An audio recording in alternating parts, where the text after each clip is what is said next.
Charité is the medical university of Berlin. It's pretty dense history. It's the joint faculty of the Humboldt University and the Free University, so it's where East meets West. We have 4 campuses, and if you ever want to visit me, you can do so. I'm in the 2 middle ones, so Campus Virchow Klinikum and Campus Charité Mitte. So, as most of you don't know, what does this institution do? We're a quite big university. We're actually one of the biggest medical universities in Europe. We have 140 departments. We employ 14,500 people.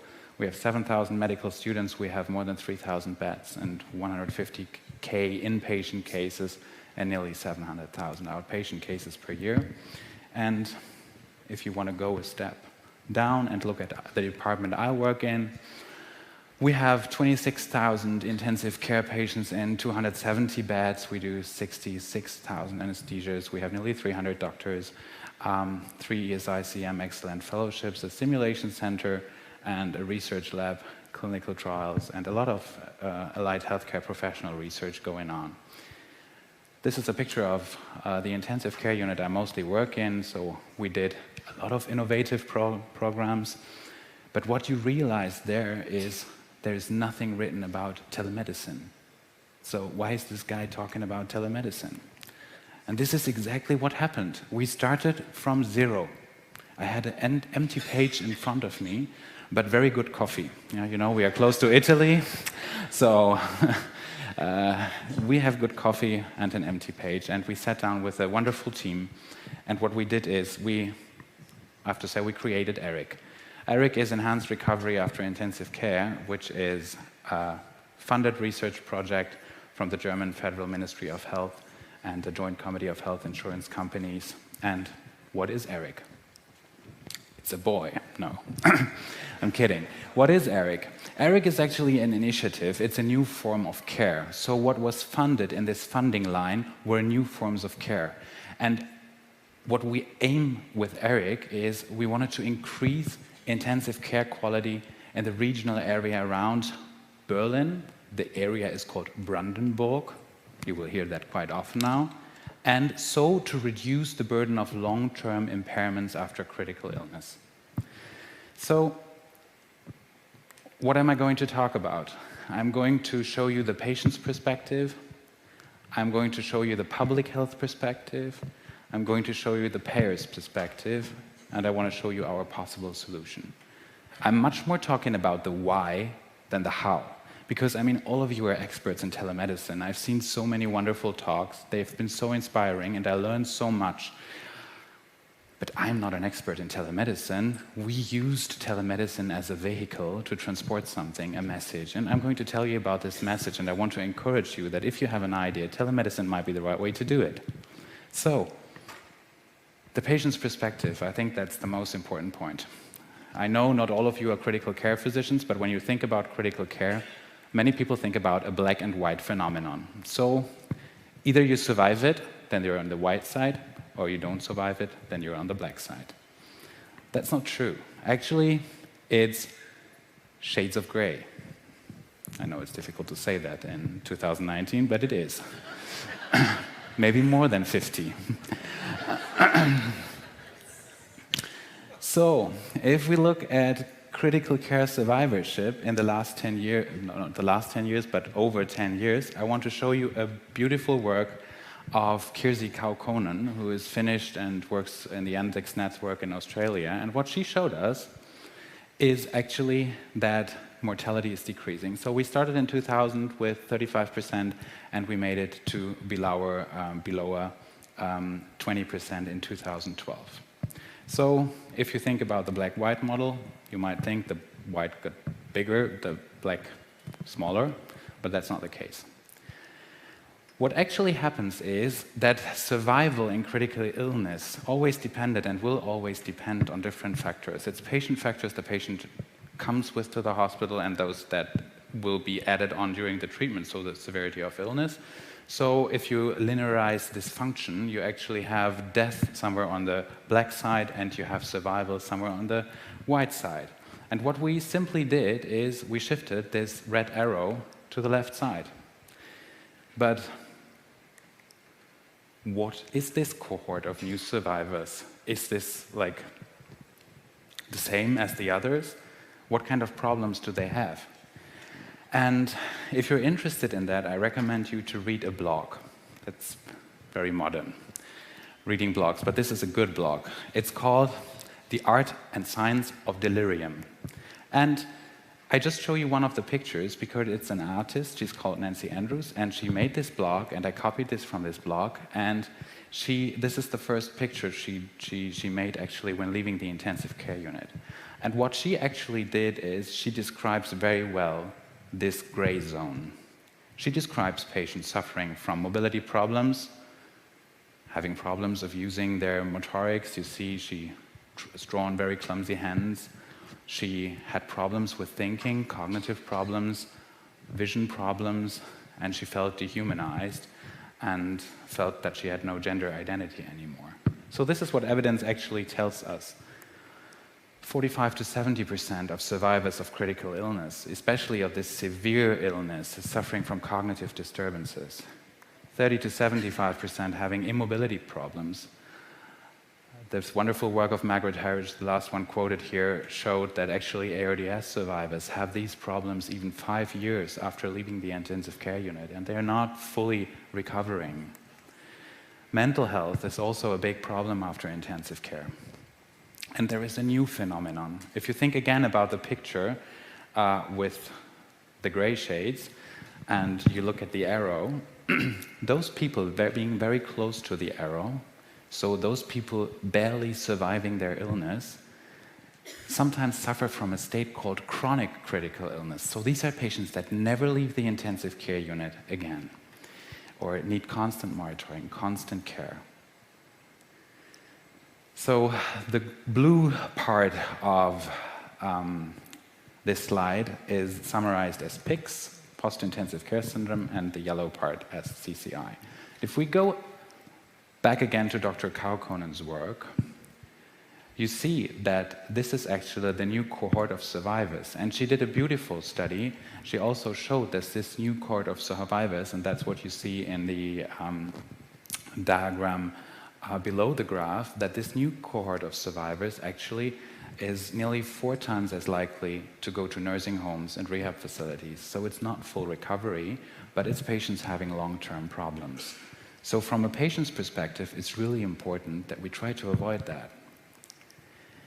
Public health perspective, also important if you want to do something like that. What is the public perspective?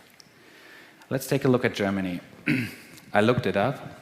Google was so kind to tell me that Germany fits more than 30 times into the US.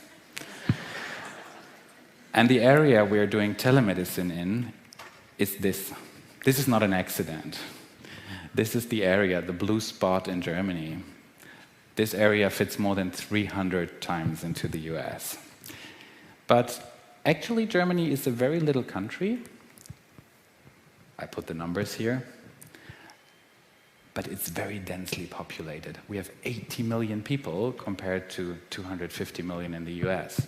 So we're sitting next to each other.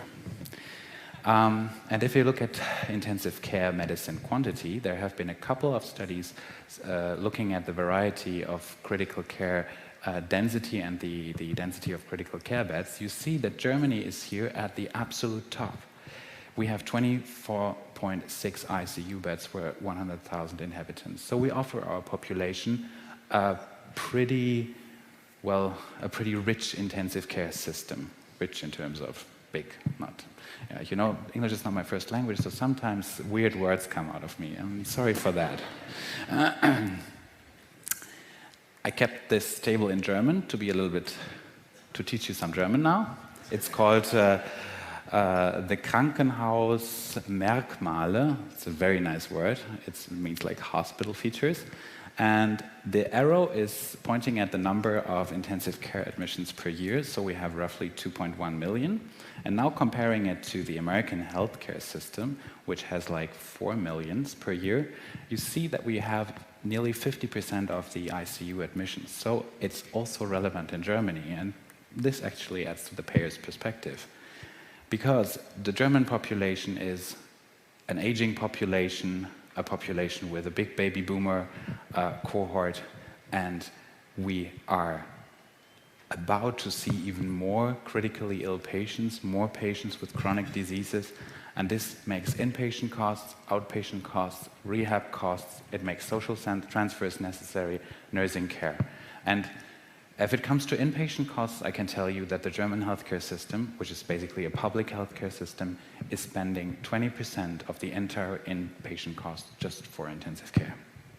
So, and at the site, it's not only the patient themselves, it's also the loved ones, the relatives that often have problems, mental health problems. They have to take care of their relatives, they can't work anymore. They have to do nursery, which is physically very exhaustive. So, and this is Eric. This is the idea behind it. This is why we did it. We didn't do it as it has no self-end. It's not like a project that was aimed to do telemedicine. It was a project looking at future care of the intensive care population in Germany. And what do? We want to do acute care by doing a choosing wisely concept. What this is, I will tell you in a second. And we want to prevent post-intensive care unit. So what we did was, we asked our community hospitals around Berlin and in the area of Brandenburg, which you know now already. It's an area which is very, very rural. We asked these hospitals to participate, and we found 11 hospital companies so hospital networks with 15 ICUs that decided to join our program, and these were our remote sites and the ERIC network. But this is not the only thing we did. We also started to do a post-ICU care by even choosing more wisely, and to sum it up, having a target test and treat strategy, so to try to identify patients at risk, test patients and treat patients, and we did this together with the general practitioners in the area and our critical care practitioners. And yeah, this is the idea. And when we thought, how can we increase the quality? This is when the how came into effect, and we said, we're using telemedicine. For me, telemedicine always was something for the outback in Australia, you know, where there's no doctor available, where you need this. So I thought, well, we're doing this in this little stamp-like country. And then our director, Professor Spieß, said to me, you know, air traffic control is not only needed above the Atlantic and Pacific Ocean, it's also needed about densely populated areas, maybe even more. So this is why we decided to do telemedicine. And what are we doing? The choosing wisely means we are using quality indicators issued by intensive care medicine, which are revised constantly and which imply very basic concepts. So the daily medical round with targets, pain, agitation, delirium management, patient-adapted ventilation, early weaning, etc., antibiotics, antibiotic stewardship. And what these quality indicators are, they're actually evidence-based medicine put into operationalized process quality indicators. The last one is not process quality, it's the only structural one, the direction and lead of the intensive care unit. And we translated these QIs to key performance indicators, so to something you can really measure on a patient level, and we do telerounds on that, with every patient included into the project, every day, with a remote team together in a cockpit solution at Charité. And we did this in form of a study. The study perspective, actually, ERIC is a randomized controlled trial, cluster step wedge design. It has 3 sequence groups. So every sequence group has a control phase where actually the hospital is starting to monitor their quality on a daily basis, and then they are stepping into an intervention phase where they get the telemedical rounds. Sounds pretty easy. 2,044 patients shall be included. So this is not the number of telemedical consultations we do, but it's actually the number of patients. So that leads to more than 12,000 consultations in the end we have to do. And now it's the really bad news. At the top, we have 16 months for that. Oh, we're getting there. So, what we do before we do the step from the control to the intervention is we offer all hospitals a training program. It's a training program on evidence-based medicine plus a training program on telemedicine, how to use it. And in the first phase, they're using just REDCap as the typical case report file, so they're just doing that. And in the intervention phase, InTouch was so kind to reply to a EU tender, and they gave us a great platform. They did a platform for us. They programmed a platform, that's the word I was looking for, where we can do that automatic. And you've seen the layout of the platform, very nice this morning when Jennifer Fang from Mayo Clinic talked about the neonatal care program. So, what is the project status? 2 years ago, everything was zero. Very easy. Now we have our little Tiller ICU garage, I call it. It looks like a little parking spot. We're doing 25 consultations per day at one workstation. We have a second one, which sometimes come to effect. We have 15 ICUs now connected by the end of the month to our system. We have 7 consultants and senior staff that are trained on the tele-ICU, plus 4 nurses and allied healthcare professionals. We're doing over 700 consultations per month. We included 30% of the patients already. We did a cost-effectiveness analysis for the German healthcare market. And we started with one insurance company with 12% of the patients, and now we can include up to 90% of the patients, so all patients that are publicly insured. And we have another 15 months to go to last patient, last visit, and I hope that you can then read the results of the study, at least in the JAMA. Let's wait.